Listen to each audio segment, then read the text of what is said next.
오늘 보면은 예수께서 공생의 사역을 마치시고 처음으로 가르치는 사역을 하기 시작하셨다고 기록하고 있습니다. 예수께서 제자들을 부르시고 제일 먼저 하시는 사역이 바로 가르치시는 사역이었어요. 그리고 그 가르침을 들었던 사람들의 반응을 오늘 본문은 이렇게 기록하고 있습니다. 한번 21절과 22절을 한번 읽어볼까요? 자, 21절과 22절입니다. 읽어봅니다. 시작. 그들이 가버나움에 들어가니라. 예수께서 곧 안식일의 회당에 들어가 가르치심에 무사람이 그의 교훈에 놀라니 이는 그가 가르치시는 것이 권위 있는 자와 같고 서기관들과 같지 아니하더라. 뭐라고요? 예수님의 가르침에 사람들이 다 놀라고 말았습니다. 왜 놀랐죠? 그것은 예수님의 가르침이 그들이 이전에 들었던 그 어떤 가르침과도 달랐기 때문입니다. 그렇습니다. 예수님의 가르침은 차원이 다릅니다. 아니, 다르다는 표현이 어울리지 않습니다. 예수님의 가르침은 그 세상 어떤 종교나 어떤 심오한 철학도 줄 수 없는 완전히 차원이 다른 그런 성격을 지니고 있기 때문이죠. 사랑하는 여러분, 이 예수님의 가르침이 여러분에게 얼마나 다른지 경험해 보신 적이 있습니까? 예수님의 가르침으로 놀랐던 이 사람들처럼 예수님의 가르침에 내 인생이 완전히 뒤집어지는 그런 역사를 경험하신 적이 있습니까? 그렇다면 저는 오늘 여러분이 혹시 그런 경험을 하지 못하셨다면 오늘 예수님의 가르침을 통해서 여러분의 인생이 완전히 변화되는 그런 놀라운 일이 일어나시기를 주님의 이름으로 축복합니다. 자, 그렇다면 예수님의 가르침은 어떻게 다를까요? 첫 번째로 예수님의 가르침에는 신적인 권위가 있습니다. 신적인 권위. 쉽게 말하면 인간의 말이 아니라 하나님의 말씀이라. 오늘 본문 21절과 22절을 한번 같이 다시 한번 읽어주시면 좋겠습니다. 있습니다. 시작. 그들이 가버나움에 들어가니라. 예수께서 곧 안식일의 회당에 들어가 가르치심에 무사람이 그의 교훈에 놀라니 이는 그가 가르치시는 것이 권위 있는 자 같고 서기관들과 같지 아니함이라. 자, 오늘 본문은 예수께서 안식일의 회당에 들어가셔서 가르치시자 모든 사람들이 놀란 그 이유를 설명하고 있습니다. 왜 놀랐죠? 이전에 들을 수 없었던 그런 어떤 신비한 이야기를 한 것이 아니었습니다. 가르치는 내용이 달랐던 것도 아니었습니다. 가르침의 차원이 달랐던 것입니다. 여러분, 고등종교의 가르침을 보면 일명 고등종교라고 불리는 그런 유불선의 그런 그 가르침을 보면 사실은 비슷한 내용들이 많이 보입니다. 예를 들면 사랑을 강조한다든지 자비를 강조한다든지 아니면 부모 공경을 강조한다든지 아니면 선을 행하라고 하든지 이런 면에서 상당히 흡사해요. 그러다 보니까 종교를 대충 종교에 입문하는 사람들은 말합니다. 모든 종교는 다 똑같아 라고 말합니다. 그러면서 그냥 내가 어떻게 사느냐가 중요하지 나름대로 남에게 피해 안 주고 그냥 착하게 살면 되는 거야 라고 그렇게 말합니다. 하지만 그것은 대단한 오해입니다. 다른 모든 종교는 비슷할지 몰라도 기독교는 완전히 그 가르침에 있어서 차원이 다릅니다. 뭐가 다르다고요? 차원이 다릅니다. 자, 오늘 보면 23절을 한번 읽어볼까요? 자, 23절 있습니다. 시작. 마침 그들의 회당에 더러운 귀신 들린 사람이 있어 소리를 질러 이르되. 여러분, 그분의 예수님의 가르침이 서기관들과 같지 않다. 그러면 그 다음에는 어떤 내용이 나와야 돼요? 예수님의 가르침의 내용이 어떻게 하길래 그들과 달랐는지에 대한 설명이 나와야 되는데 갑자기 귀신 들린 사람이 그 회당에 있었다. 이 얘기를 하고 있습니다. 여러분 좀 이상하지 않습니까? 늘 보면 여러분 성경이 다 이해가 되시나 봐요. 저는 늘 이게 이해가 안 돼요. 왜 예수님이 갑자기 예수님의 가르침이 이전에 사람들이 가르쳤던 가르침과 달랐다. 그 얘기를 하다가 왜 갑자기 마침 회당에 귀신 들린 사람이 있어라는 이야기를 할까? 그것은 이 오늘 본문에 있는 이 얘기는 더러운 귀신 들린 사람을 통해서 더러운 귀신 들린 사람에게서 그 귀신을 쫓아내는 일명 축기 사건을 오늘 본문에서 기록하고 있는 것은 아주 심오한 뜻이 있습니다. 언뜻 보면 이게 좀 앞뒤가 안 맞아요. 생뚱맞습니다. 가르침이라는 주제에서 주제가 축기 사역으로 주제가 바뀌었습니다. 왜 그랬을까요? 그것은 가르침에 대한 내용을 기록하지 않고 왜 예수님의 가르침에 놀란 사람들의 이야기를 기록하고 축기 사역을 얘기했는가? 그것은 예수님의 가르침이 귀신도 쫓아낼 만큼 그렇게 권위가 있었다라는 것을 성경은 가르쳐주고 있는 것입니다. 여러분이 아무리 심오한 그런 사람의 말이라 할지라도 귀신이 그 사람의 가르침에 말에 순종하는 사람의 가르침은 없습니다. 어떤 한 사람의 가르침이 그 사람에게 영향력을, 물론 선한 영향력을, 악한 권위가 있으면 선한 영향력도 끼칠 수 있고 악한 영향력도 끼칠 수 있지만 분명한 건 권위가 없으면 어떤 영향력도 끼칠 수가 없다는 거예요. 오늘날 사람들이 교회에 와서 하나님의 말씀, 예수님의 가르침을 오늘 우리가 그대로 듣고 있음에도 불구하고 우리 인생 가운데 놀라운 귀신이 쫓겨나가는 그런 놀라운 일들이 일어나지 않습니다. 그 이유는 무엇입니까? 이 권위 있는, 귀신도 순종하는 이 권위 있는 예수님의 가르침의 권위를 인정하지 않는 패역한 세대 가운데 우리가 살고 있기 때문에, 예수님의 가르침은 귀신도 쫓아내는 그런 놀라운 권위가 있습니다. 바꾸어 말해서 다른 모든 종교와 그 어떤 심오한 철학의 가르침도 인간의 가르침에 불과하다는 것입니다. 그러기에 신적인 권위를 가진 예수님의 가르침, 그 가르침만이 피조물인 우리에게 영향력을 끼칠 수가 있습니다. 아니, 그 가르침만이 우리가 따라야 할 유일하고 절대적인 가치가 있는 것입니다. 아니, 그 가르침만이 우리의 바뀔 수 없는 모든 문제를 해결할 수 있는 권위가 있는 것입니다. 그 가르침을 경험하게 되시기를 주님의 이름으로 축원합니다. 한 발 더 나가서 예수님의 가르침은 어떻게 다른 것일까요? 두 번째는 예수님의 가르침에는 우리를 죄에서 정결케 하는, 깨끗게 하는 그런 능력이 있습니다. 어떤 능력이 있다고요? 우리를 죄에서부터 깨끗하게 하는 능력이 있습니다. 여러분 혹시 그 오래된 그 솥을 이렇게 닦아본 적이 있습니까? 오래 찌든 때를 닦아보신 적이 있습니까? 때라고 해서 다 지워지는 게 아니에요. 찌든 때는 지워지지 않습니다. 특히 홈쇼핑에 사는 건 다 사기예요. 제가 한두 번 사봤겠어요? 이번 진짜 다르겠지 하지만 안 바뀌어요. 모든 인간의 가르침은 우리를 깨끗하게 할 수 없어요. 오직 예수님의 가르침만이 우리를 죄로부터 우리를 깨끗게 할 수 있어요. 여러분 오늘 본문 25절과 26절 한번 같이 읽어볼게요. 본문 25절과 26절 읽습니다. 시작. 예수께서 꾸짖어 이르되 잠잠하고 그 사람에게서 나오라 하시니 더러운 귀신이 그 사람에게서 경련을 일으키고 큰 소리를 지르며 나오니. 자, 예수님의 신적인 권위는 역시 엄청납니다. 귀신을 어떻게 쫓아냈어요? 여러분 이렇게 사람들도 가끔 귀신을 대적해서 귀신을 쫓아내기도 합니다. 그런 장면 봤어요? 무당이 굿할 때? 근데 무당이 굿할 때 이런 식으로 해요. 굿할 때 그 안에 있는 귀신 나가 뭐 이래요. 일단 무당은 춤을 추기 시작합니다. 막 칼춤을 추고 막 난리치죠. 그럼 막 거품 불고 막 한 다음에 막 올라가서 아유 아직도 안 돼, 정성이 부족해. 그러면서 이제 뭐 돈 더 내면 이제 막 춤을 더 현란하게 치고 그로 쫓아내죠. 왜 그럴까요? 권위가 없기 때문에. 오늘 본문에서 예수님은 아주 귀신을 쫓아내는 방법이 아주 간단합니다. 그냥 꾸짖어 잠잠하고 그 사람에게서 나와라. 끝이에요. 왜 이 말 한마디에 순종했다는 거예요? 예수님이 귀신을 쫓아낼 때 사용한 어떤 다른 방법이 필요하지 않았다는 것입니다. 여러분 별로 안 놀라시나 봐요. 하여튼 늘 귀신 좀 쫓아내시고 어저께도 쫓아내시고. 그런데 여기 질문이 하나 생겨요. 그건 뭐냐면 왜 예수님께서 그 신적인 권위를 가지고 가르치기 시작하셨을 때 제일 먼저 그 축기 사역, 즉 귀신을 쫓아내는 사역을 하셨을까? 그것도 더러운 귀신이라고 기록되어 있습니다. 그냥 귀신이 아니라 어떤 귀신이요? 더러운 귀신.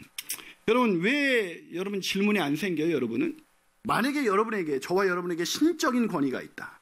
그럼 뭐부터 하겠어요? 내가 하는 대로 다 바뀌어요. 그러면은 누구 귀신 들린 사람 가서 귀신 쫓아내겠어요? 아니면 이 땅에 있는 모든 황금이 이 돌덩이가 다 황금이 되라, 뭐 어떤 걸 하시겠어요? 전자예요, 후자예요? 후자죠. 너무나 당당하게. 우리는 신적인 권위가 있다면 내가 그토록 원하는 걸 할 거예요. 그렇다면 주님이 가장 원하시는 것이 뭐였어요? 더러운 귀신 들린 사람에게서 귀신을 쫓아내는 것이었습니다. 왜요? 그것이 인간이 해결해야 할 가장 근본적인 문제이기 때문에요. 인간의 가장 근본적인 문제는 돈이 없다는 게 아닙니다. 지식이 없다는 것이 아닙니다. 인간의 가장 치명적인 문제는 죄와 허물로 완전히 더럽혀졌다는 것입니다. 이 죄의 문제 때문에 인간의 모든 관계가 파괴되는 거예요. 죄의 핵심은 내가 주인이 되는 것입니다. 내가 주인 노릇하며 사는 것입니다. 내가 의인 노릇하며 사는 것입니다. 나는 문제가 없고 저 사람은 문제가 있어. 이거에서 모든 부부관계가 깨집니다. 부부가 왜 싸우고 왜 행복하게 사랑을 나누면서 살아갈 부부가 왜 다툼 속에서 벗어나지 못합니까? 자기가 하나님이 돼서 살기 때문입니다. 내가 주인 돼서 살기 때문에. 그게 바로 죄예요. 죄는 우리가 도둑질하고 음란하고 이게 죄가 아니라 그거는 사소한 죄의 열매들에 불과합니다. 죄의 본질은 내가 하나님이 내 인생의 주인인데, 하나님이 나를 만드셨기에 그분이 주인인데 내가 주인 노릇하며 사는 것, 그게 죄예요. 인간의 문제는 그 죄로부터 더러워졌다는 것입니다. 그래서 이 죄의 문제가 해결되지 않는 한 인간은 그 어떤 것을 성취해도 만족할 수가 없어요. 여러분, 그래서 예수님께서는 제일 먼저 하신 것이 뭐예요? 그 더러운 귀신에게서 그 귀신을 더러운 귀신 들린 사람을 깨끗게 하는 것, 더러운 귀신에게서 벗어나게 하는 것, 그것이 주님이 가장 먼저 하신 사역이에요. 여러분, 한번 생각해 보세요. 여러분, 하나님이 원하는 대로 살고 있어요? 죄가 원하는 대로 살고 있어요? 여러분의 부부관계만 한번 생각해. 부부관계 하나님이 원하는 대로 그런 남편 노릇, 아내 노릇을 하고 있습니까? 아니면 내가 원하는 대로 살고 있습니까? 여러분의 자녀 교육 하나님이 원하는 대로 양육하고 계십니까? 여러분의 대인관계 하나님이 원하시는 대로 하고 있어요? 아니, 여러분의 재물과 시간 하나님이 원하는 대로 잘 사용하고 계시죠? 여러분, 부부관계만 해도 안 돼요. 다들 멀쩡한 것 같은데 제가 목회하면서 알게 됐어요. 제가 지구촌교회에서도 수많은 커플들을 제가 상담하지 않았습니까? 정상적인 부부가 없어요. 정상적인 부부라는 것은 연애할 때처럼 살아가는 부부가 없다고요. 막 연애할 때는 헤어지기 싫어, 그러면서 지금 헤어지고 싶어요. 같이 있는 게 고통이에요. 60대 중반에 그 집사님 세교 집에 신방을 갔더니 남편분이 안 계세요. 어디 가셨어요? 그랬더니 갑자기 결혼식이 있어서 못 왔대. 그래서 그럼 스케줄을 조정하시죠. 목사님 없는 게 편해요. 그 심중에 아주 깊은 고백을 하시더라고요. 다들 멀쩡한 것 같은데 위기가 아닌 부부가 없어요. 그냥 사는 거예요. 아니에요? 하나님이 원하시는 대로 아내를 사랑하지도 남편을 존중하지도 않습니다. 그런데도 문제는 뭐냐면 자기는 문제가 없대요. 그게 더 문제죠. 자기는 잘한다고 생각해요. 남편들은 아내를 사랑한다고 생각합니다. 여러분, 사랑이 뭐예요? 사랑은 오래 참고 사랑은 온유하며. 벌써 걸리잖아요. 오래 참으세요? 아내를 향해서 오래 참으십니까? 온유하게 아내에게 부드럽게 얘기하세요?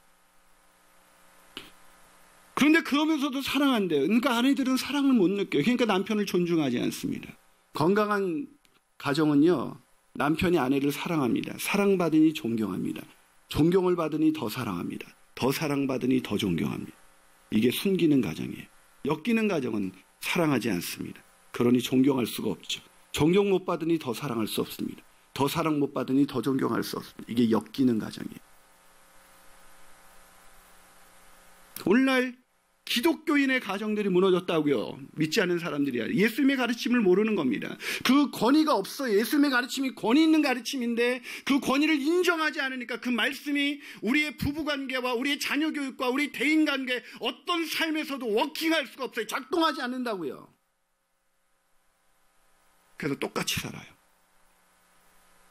아내들은 남편들을 존중하십니까? 아니요. 존중은커녕 폭풍 잔소리와 무시하는 눈빛으로 남편을 바라봅니다.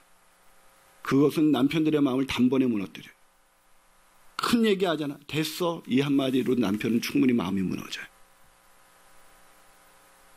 여러분, 제가 지금 무슨 말을 하고 싶은 것입니까?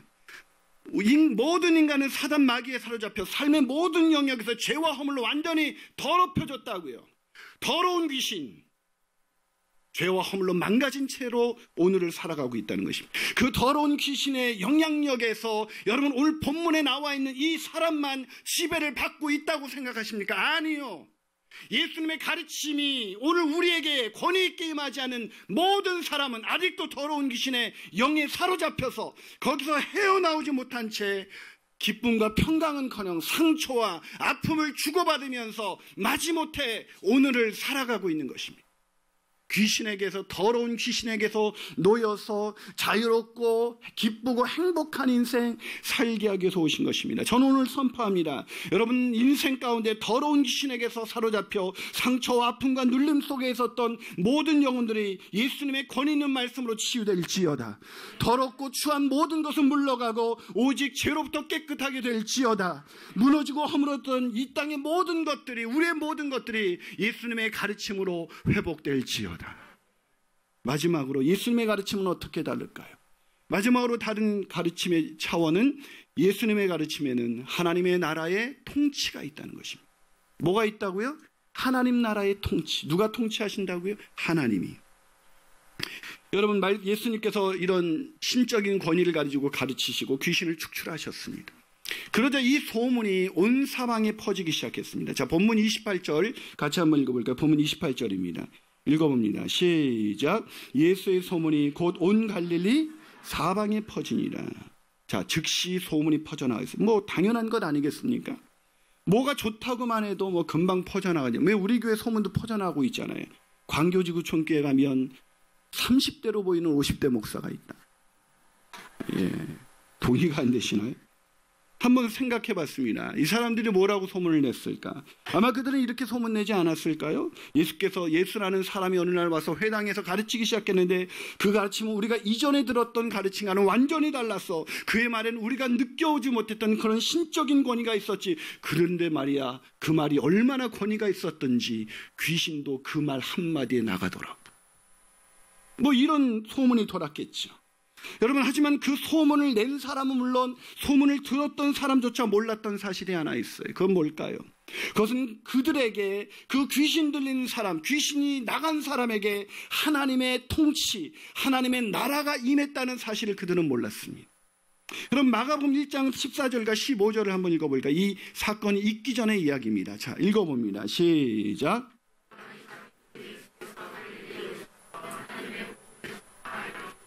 때가 찼고 하나님의 나라가 가까이, 뭐가 가까이 왔다고요? 하나님의 나라.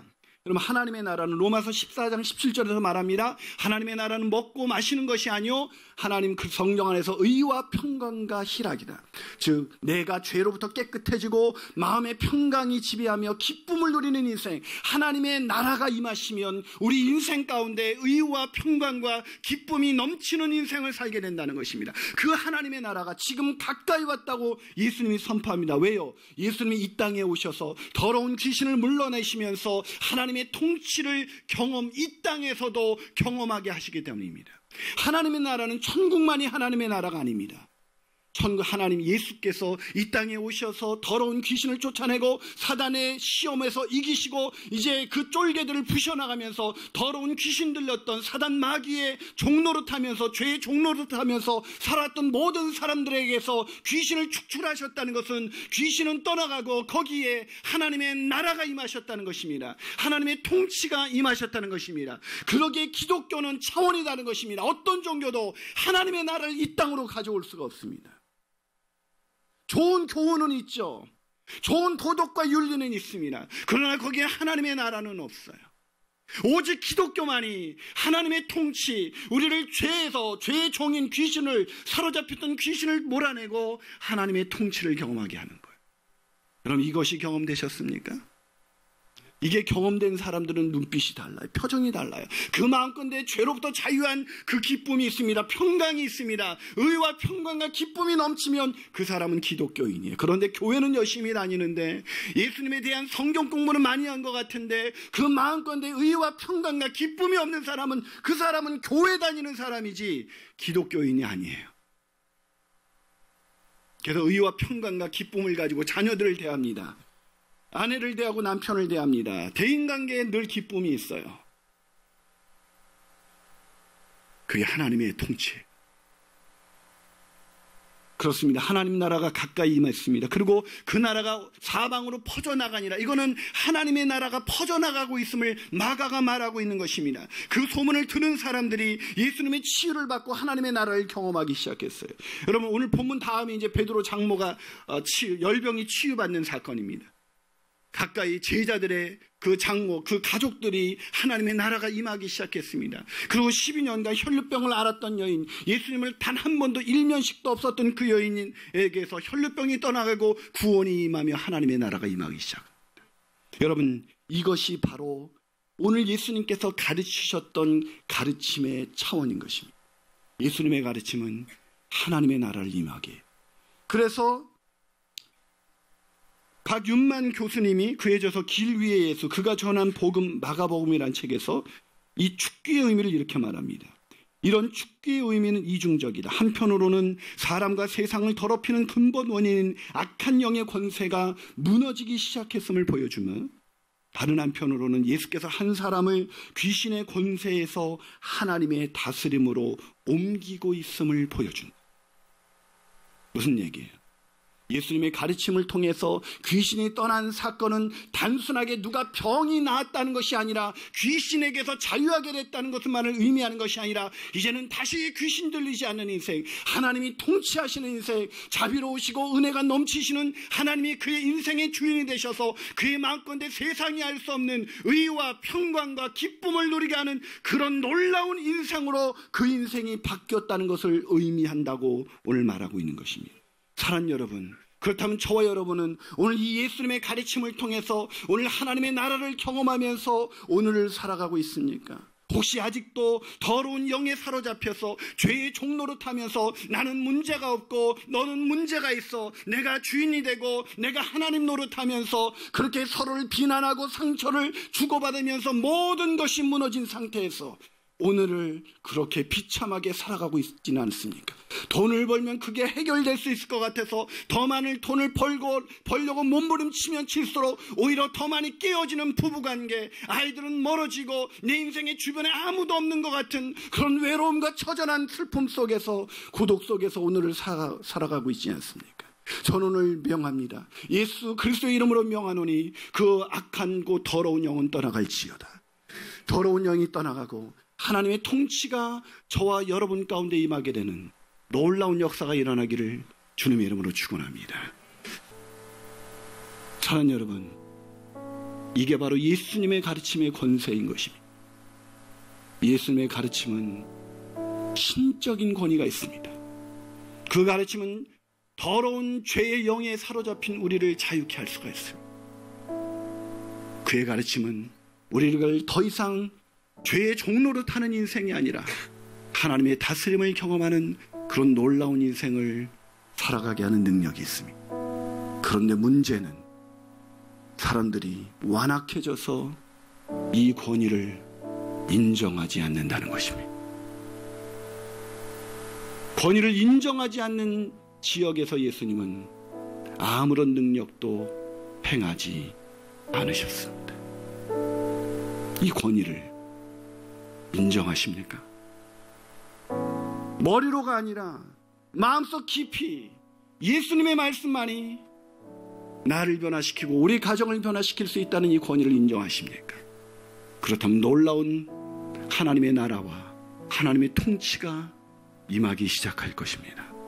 같이 기도하시겠습니다.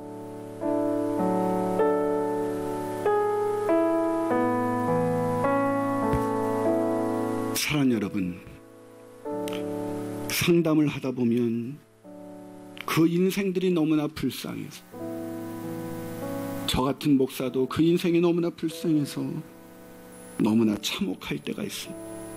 왜 저렇게 살까? 왜 저렇게까지밖에 못 살까? 왜 저렇게 살려고 결혼을 했을까? 왜 저렇게 아이를 키우는 것일까? 왜 저 사람은 늘 저렇게 상처를 받으며 오늘을 살아가는 것일까? 저 같은 목사도 그 영혼을 바라보는 심정이 참혹한데 우리 주님의 마음은 얼마나 더 참혹하실까? 우리를 더러운 귀신으로부터 자유케 하기 위해서 이 땅에 오셔서 우리를 구원하시기 위해서 아들을 십자가에 내어주신 하나님 아버지의 마음은 얼마나 아프실까.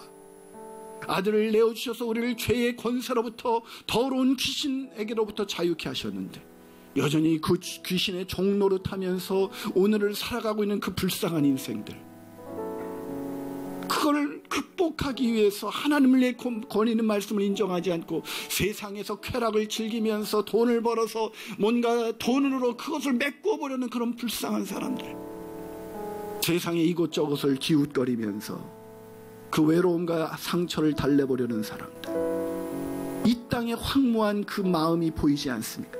황무해진 내 마음, 그 마음을 오늘 찾아오셔서 귀신의 종노릇하면서 평생을 살아온 우리에게 말합니다. 귀신은 떠나갈지어다. 예수의 이름으로 명하노니 귀신은 떠나갈지어다. 더러운 온갖 것들은 떠나갈지어다. 예수님의 가르침을 사모하시면서 나가실 때 오늘 귀신 들린 사람이 즉시 떠나간 것처럼 우리에게서 귀신이 떠나가게 될 줄로 믿습니다.